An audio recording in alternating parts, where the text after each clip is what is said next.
starting, sino ba itong sasagot?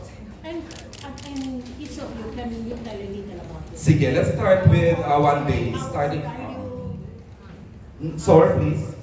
What, when, where, when? Sam, can you please the mic? That is Sor. Yes, I'm Sor. I'm 22 years old. I'm half Filipino, Singaporean. And 6SK is actually a company that I formed because my dad, actually our dad is, he have his own company in Singapore which is all about entertainment. All his life is all entertainment, and since he's really old now and he wanted to like have someone to take care of the business as well. But of course, like I want to use something. Actually, 6SK is 6 because we're 6 siblings.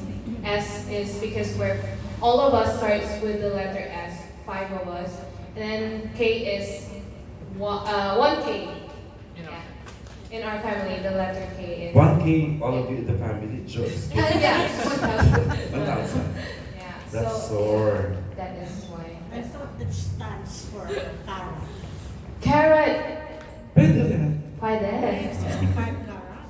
Pwede. Okay, Yeah, let's hear from how do you say it? Heides? Heides? Hades. Okay, go ahead. Anything about six as Sor is the one who created it. Yeah. So I just ended up gonna build some like she's just gonna say that to us like, oh, I'm gonna take over our dad's business. So she's the business person, not us. We just okay. Yeah. You're the performer. And we're only a performer. You speak Tagalog? No. Konti I'm- lang? Yeah, I tried to speak, but always people say, ha? Yeah. They say broken Tagalog. Yeah. Pero nakakaintindi ka. Yeah, I Like, understand. as we speak, you know what I'm saying? What Yeah. okay. But you don't speak I don't like speak, yeah, how no. I do, right? Okay. I can say some bad words. Yeah. How old are you? Hey. 20. 20. Yeah. Okay. It's the oldest. And the next gentleman beside you is I am John, John. Is it Joong, right? Is it? Jeong. Nako, I got the wrong info na naman. Okay, go ahead, John. So yeah, so already said it. So goodbye. Just kidding. Yeah. How old are you, John? I'm 20. I just turned 23. Okay. So you're the kuya? Yeah, I'm the kuya here. Very cool. You look young. Siya. Yeah, baby face. Ah. Joke. And of course, Baby G. Are you the youngest Baby G? No. But you're the Baby G. Yeah. Ako po yung malalasahan ng Tagalog. Ikaw yung nakakapasalita. Ba't naman sila, pero konti lang. Kasi, actually, sa mga kasi nag-laki ako. Then, kasi sa kanila, yung dad namin, lumaki sila sa dad namin. Sa Singapore. Yeah. Ikaw, you had your years here in Manila. You studied here? Did you study here? Yeah. You did. Kaya pala nakakasalita ka ng konti lang. Just. Okay. Yeah, ayun. So, Ang babata nila to continue the company. Tita Ethel, what sort of entertainment in Singapore do you guys produce? Like your dad does in Singapore. What kind of entertainment? Actually, my dad is before he used to be an artist, and then he was a drummer. Like a performer. Yeah, he's a performer. Mm-hmm. And then after on, parang they already like broke up the group. So my dad like went for like entertainment agent instead. Okay. You pretty, Tita Ethel, nag-cross-act na sila sa Maroon 5, kay Ariana Grande, at saka kay Big Bang. Big Bang pa? Big Boy, ano ba? Tama, no? Big Bang. Big Bang. Alright. 1 month ago, another singer from Singapore was okay. Yes. The name is Akasha. Ano ba? Acacia. Acacia? Acacia. Like the tree, Acacia? Yeah, I'm not very sure. I think she's the one who collaborated with With Inigo. Yeah. Yeah, she's the one. Si Are you? Is this your first performance here? No, actually, no, not our first performance here. We're actually, when was this? Last 2 years, we released a song with Star Music, the Perfect Love Song. And we used to be a trio last time. Then she got in. Okay. BBG. Yeah, because she really wanted to sing. Mhm. And yeah. Okay, so anytime another sibling wants to perform, just join the Yeah. How many are you in the family? 6 siblings. How do you really sing? The other one is Mariah Carey Gangrom, our elder sister. She wanted to sing, but she can't. But she really likes to sing, but she cannot Oh sing. my God, is there such thing? She wanted to sing but she can't. Yeah. So hindi siya parang performer yung boses niya. No. Okay. Alarm clock. She can be alarm clock. Oh, really? Actually, just watching, I think. Yeah. Okay, kita. Si Cloud. Claudia, yeah, looking Are so you good. related to the Barreto? Yes, I'm Marjorie's daughter. Tita si Claudia, yung bata. Anak-anak natin. Sa Star Magic. Talaga lang tumangkad na. Paborito ni Tita Roxy. Yeah, Roxy. And then si Jane. Jane, can you tell us this? Ayan, si Jade is medyo popular sa kanyang Philipines Got Talent stint. Season 5 ka, Jade, right? Can we share the other mic? Ito, sorry. Jade is, may kwento pa Jade about you and when was the season 5 pa? Anong year ba yan?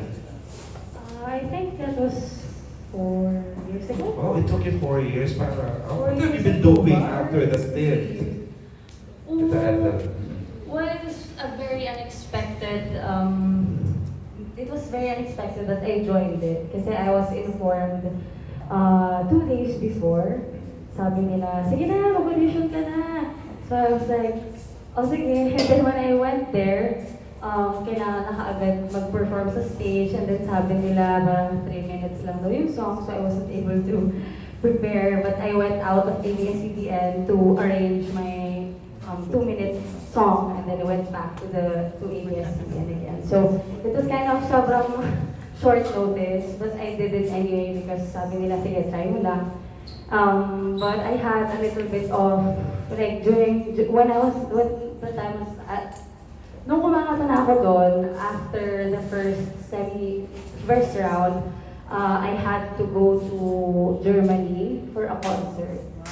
So, nagkaroon ako ng medyo problema kasi I actually wrote it sa back ng contract na during these dates talaga, I already signed a contract in Germany that I will be doing a concert there. So, after nung semi-finals, I spoke to them and told them that I'll be going to Germany. Kasi if not, the people from Germany will actually sue me kasi I already signed the contract. Anong meron sa Germany? Concert Germany Got po. Talent? Germany Got So, meron palang Germany Got Dahil Talent. nga po biglaan yung naging sa PGT, meron akong prior commitment. But Aware sila doon. Aware sila doon, but then again, yun nga. So when the time came na kailangan ko pumunta and everything, na medyo na caught in the middle ako, na kailangan ko pumunta doon kasi isusuwa ko pag dito naman. Hi! Sobrang nalito talaga ako ng time na yun. Pero yun, after that naman, I kept in touch with them and hindi naman sila nagalit sa akin. And so ayun, I went to Star Music and that's when everything happened. But I was really a classical performer po talaga. I studied at UST Conservatory of Music when I was 17 and I studied for 8 years. Doktor po ako. Grabe. Yeah, so it was Nalubhasa. So, anong major mo ba? Boys. Boys. Anong minor mo? Classical, Wow, ang minor piano. mo. Piano. So ito classical opera. Actually, I wasn't fully hearted to do it the first few years. But then again, it's the hardest.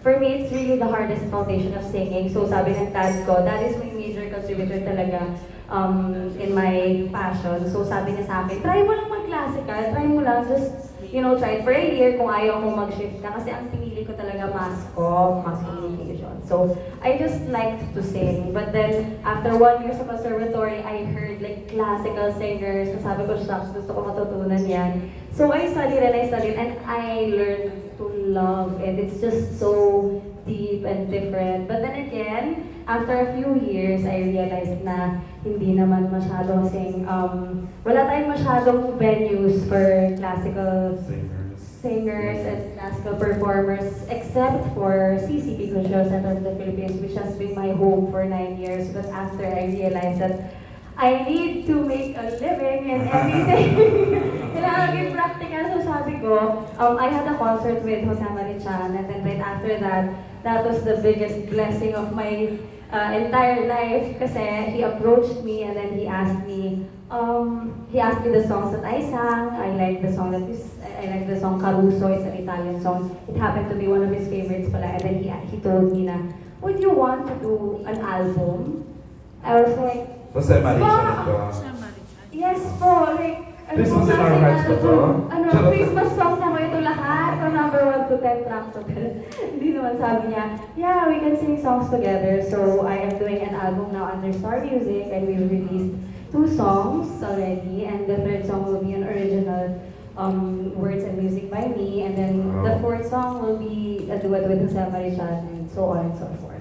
So, ayun, that's why I got into mainstream kasi he was the one who told me na why don't you use your classical or technique to put it sa pop and mainstream. Kasi pwede namang ihalo-halo kasi before I became a classical singer naman, I really sang jazz, pop, ganun talaga yung kinakanta ko. Naiba lang yung konti nung nag-classical ako, and I am very thankful for it kasi after classical singing, parang it's easier to do other genres kasi pwede mo na lang siyang paglaruan. So, ganun po yung ginagawa ko ngayon para sa mga popular songs. Sinahalo ko na lang yung para maiba naman siya here and there. So, ayun, since people naman nowadays are very open to new kinds of music, hindi na tayo yung lahat ng singers ngayon, biret, hindi na yung ganun, lahat may iba-ibang style na. So, which is very, very, very good for this country. So, ayun, I'm just trying to share out something different. So, yeah. Okay. Yung at social, the reason why nakasender ang magtatanong po sa kanila, kasi kilala sila na. Kasi produkto sila ng reality show. But Ken he's actually a champion ng World of Dance Philippines. Go ahead na. Yes. You may kwento to Ethel kung sino ka. And then, how far have you gone? After the competition, Ken. Well, after the competition, what have you been doing? Now you're joining this world nationwide tour. well, after World of Dance, I released my first single, Lose Control. It was written by Inigo Pascual. And yeah, it was a huge goal achieved for me to be able to just have my own song ever. Just being 17, it's a dream. And yeah, I love performing. I love the combination of singing and dancing. And, I've just been doing a lot of performances and a lot of shows. I'm traveling a lot. I teach as well. What do you teach? Hip hop, dancing. So I've taught in Australia. I did a tour in Indonesia. I'm going to be teaching in Greece next year. I taught in Paris. Yeah. So and I'm back and forth from Los Angeles a lot to work there and teach there as well. You speak Tagalog, no? Konti lang. Konti Pero lang. I have a tutor. Nakasaan siya pala saan siya? Taga saan ka ba na? Lumaki ako sa States, LA. Sa LA. Born and raised in LA? Yeah. I just moved here last year. Okay. So, mahirap na. Before I ask my last question, para sa iyo. Wow, ano Ngayon, naman? gusto ko malaman si Jake. Taga saan ka? Jake, taga saan ka? Puerto Princesa City, Palawan. Palawan. Pinaanak ko talaga ako, born and raised sa Puerto Princesa. Actually, sa table lang ako sa may dagat. Pinunta kasi hindi umabot yung nanay ko sa ospital. So yun, totoo po yun. So yeah, I grew up there. And I just went here to study sa conservatory. And ever since, I keep going back and forth to visit my parents now because they live there. So I live here with my sisters. 3 sisters. Thank you. pangalan ko. And for you, my question. Why me? Why this